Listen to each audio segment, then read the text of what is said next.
Welcome to the Montrose Manor How to podcast series. In this series, you will learn more about treatment of eating disorders and how to support your loved one, friend, family member, or child in transitioning back home after their treatment at Montrose Manor.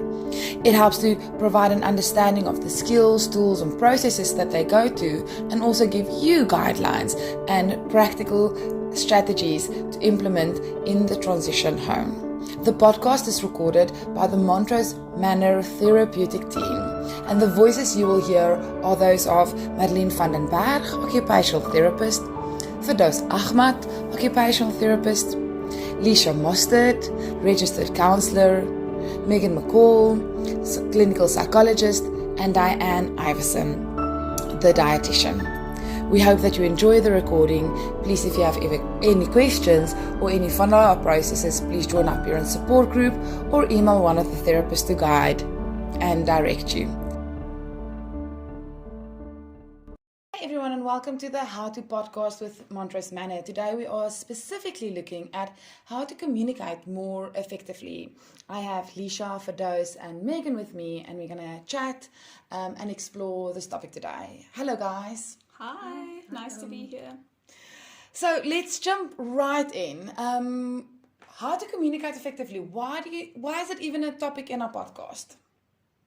Sure, I think so many of, obviously with eating disorders, so much of it is actually not about the food, as we always say here. And I think therefore a lot of our clients, they struggle to communicate about what's actually going on for them. They've struggled to speak about sort of the deeper emotional content. And if we almost get stuck on the food content and speaking about, did you have your snack? Why are your portions not enough? Whatever, we sort of lose the value of actually being able to relate to what's going on for the clients or for the loved ones. And that's where we can really support them. That's often the support that they actually need from us. And that often when we don't communicate effectively, or if there's difficult topics in the family, we can see acting out in the food space. And it's very important to talk about the emotional things that are going on in that day between the family, so that there's less acting out in the food space, or that if there is acting out in the food space, can we actually then say, "Ooh, what's going on emotionally with you today?" So it's really about talking more within the families. Firdaus, what are you thinking is really hindering families? What's the obstacle to effective communication within families? I think within this illness, it's very often there's this frustration and the confusion, the lies, and the manipulation. So often families feel they're so frustrated they end up reacting. And sometimes it actually helps to rather regulate yourself and then have that conversation in a more calm, non-judgmental space. And I think even with the eating disorder, sometimes there's so much conflict around it that when you have a moment where it's almost slightly peaceful, you almost just want to keep the peace. You're so scared to rock the boat. You just want a moment of where we're all getting along. And I think then it's also very difficult for families and for parents to then have these conversations if you actually just want to almost just hold on to this moment where there's calm.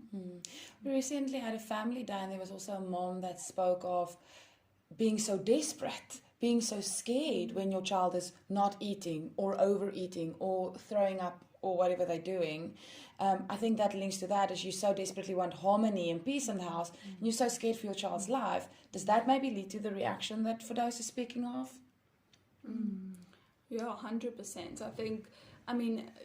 This is sort of an illness that affects the whole family. So as much as it is, yes, your child struggling with this or your loved one struggling with this, it really does impact everyone. And obviously, if it's something we care about, it is very triggering for us, and it can be quite traumatic, I think, for the loved ones involved in this. And then there's just heightened emotion, and with that often comes the heightened reactivity. And really it's more about the way that you speak about things, to not shy away from it, because it has to go somewhere. So not to be scared, bringing a topic in, but it's about how do you bring it in. Can we speak about that a little bit? Can we clarify that? If we're speaking about reactivity and high emotions, and you're speaking about the why, what do we not want in communication? I'm just thinking shouting. Also that judgment of making them feel like, oh, you're so, with the clients often they feel so ashamed, and then you throw in their face like, you've done this, or you're not eating.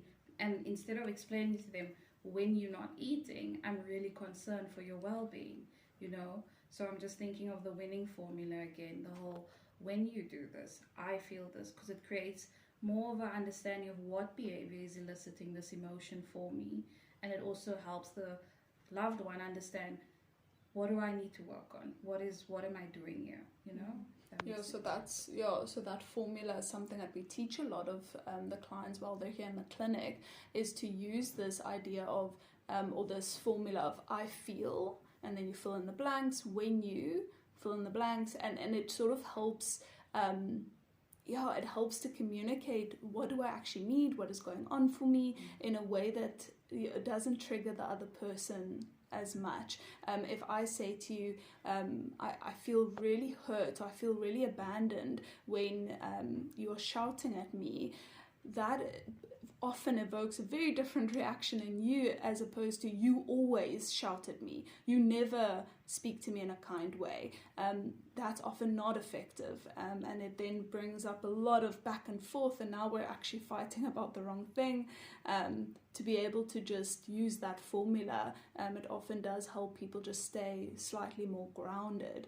I also wanted to say on that point that I think with this reactivity that we're speaking of, often when someone feels so powerless in a situation, coming back to what Marlene mentioned, when I feel powerless, I do often, I think it's quite natural for us to want to assert our power, and then we do shout louder, we talk more, we become maybe quite accusatory, quite maybe punitive or reactive in our stance, because actually we're just scared, we just feel so powerless.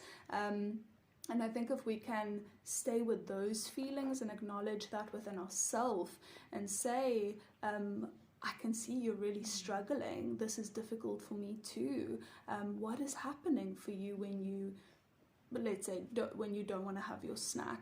Why is this difficult for you? What do you think is actually going on here?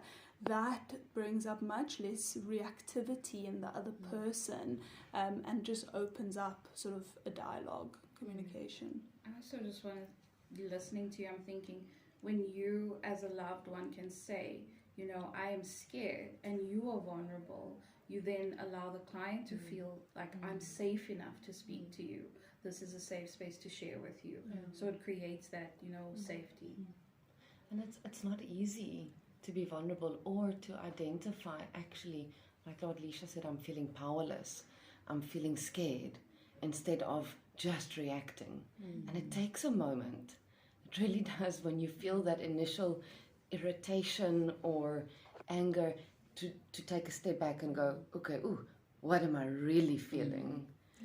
Yeah, it makes me, what you guys speak of the reactivity, and I'm thinking about anger and frustration and, yelling and shouting. But maybe there's also a family member that goes, I'm over this, I don't want to deal with this, and walks away and is just quiet. So maybe that links to what you're saying, Megan, about it actually requires loved ones and family members to have some sort of emotional intelligence, and definitely quite a bit of emotional regulation before we have conversations.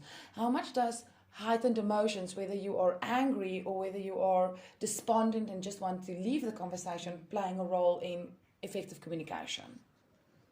Sure, such a big role. If we're speaking from a place of a heightened emotion, we're not thinking rationally. We're not thinking from, we use a wise mind. And then I'm talking to you from a reactive, and then likelihood is that it's then more difficult for your child or to stay also in a healthy voice. And then it's like my reaction is talking to your reaction, and we're not communicating. We're not hearing each other. We're not understanding each other, because we're talking not about the real emotion, but from almost a defensive place or a scared place. So then, are we really communicating? No. And it made me think how it often then becomes me against you as opposed to me and you against the problem. Sort of that typical, like just that rephrasing. And I think communication, sure, just plays such a big role there. And am I making you feel like here you are bad, here you are wrong again, here you're messing up my life, or is it this is difficult for both of us, and just sort of creating an environment where there's much more support. And I like Fido said, I think if I can pause within myself and take a breath and say, actually, I'm not in a space right now where I can have this conversation. And on that point as well, we don't encourage any of these sort of difficult conversations to happen around the dinner table, because obviously with eating disorders, there's already so many emotions and tensions around the having a meal. And so being able to, sometimes we advise that we set sort of a family time once a week where we all get together, where we know there's going to be a dedicated space for us to have these conversations. We all come in with a mindset of, okay, we're going to hear some difficult things, we're going to maybe communicate some difficult things, and just again, it's all of us against the problem. So that also helps creating these specific times where we can have these conversations. I think you guys are giving good tips. I'll summarize it for us in the end. Just thinking also about if it's me against you, then we create a very big power dynamic, which essentially the eating disorder loves, because there's an ulterior motive for it. Now we're fighting and the ED loves that. So definitely stepping away from the me versus you. It's me against this problem. Going back to that, so now I love this idea of a dedicated time. Let's do it away from the table.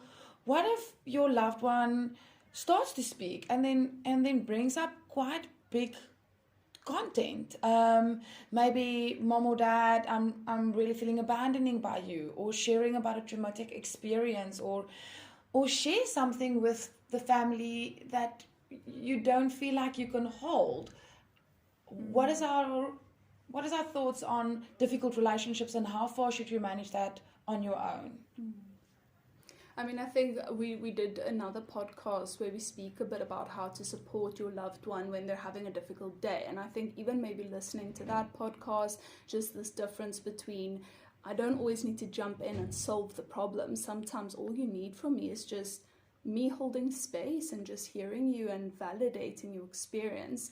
But I think some conversations, it might also trigger my blind spots or whatever it is, it feels too much. And taking that to a therapist and having, maybe scheduling family therapy to just help facilitate these conversations, is so meaningful. I think in that, holding the space, and like you're saying, just acknowledging that it's a feeling, and not necessarily to get defensive when a feeling is shared, and being able to hold that, even though there might be a feeling of, oh, you've abandoned me in some way, that it's always two sides as well. So can I hold that perhaps something I did made you feel abandoned? It doesn't mean that I am somebody that abandons my child and this is the only thing that I am now, but that we can actually just hold and go, oh, I'm sorry that you felt like that. Let's talk about this some more. That is your experience. It might not be necessarily the reality, or it might not have been my intention, but that is your experience nonetheless. And I think there's a lot of meaning in just validating that. Yeah. And I'm also just thinking, when you, as a parent or a relative, are able to say, shoo, this is actually a lot. I think we should reach out to a therapist. You're sort of modeling that behavior to reach out when you're struggling. You don't have to do it alone, because like we say, secrets really do keep you sick. So we really want to open up these conversations, but in a safe space.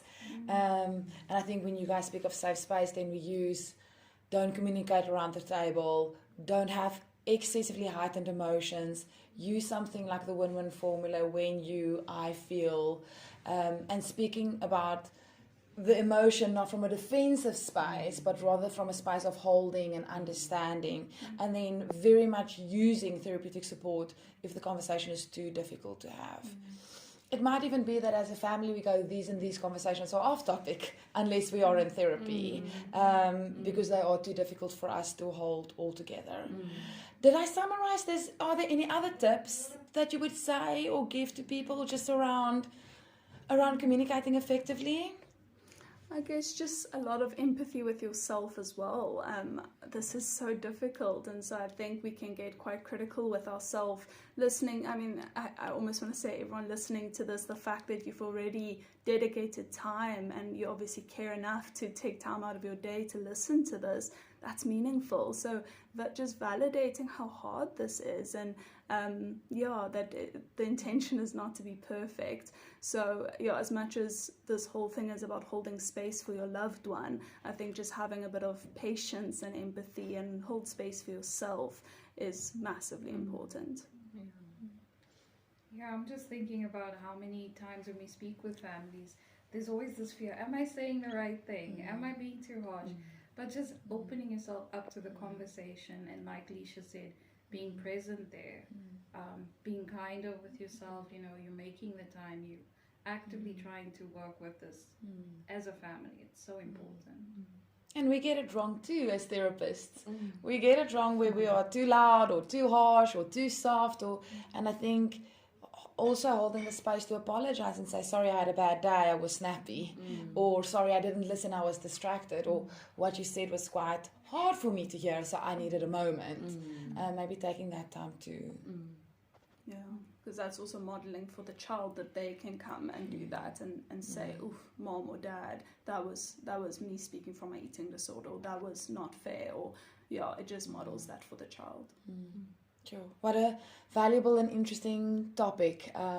Something that we can speak about a lot and explore a lot, and definitely to explore in family sessions to repair and to rebuild relationships and communication lines. Thank you, Montrose team, and thank you to everyone that was listening. We'll chat to you soon.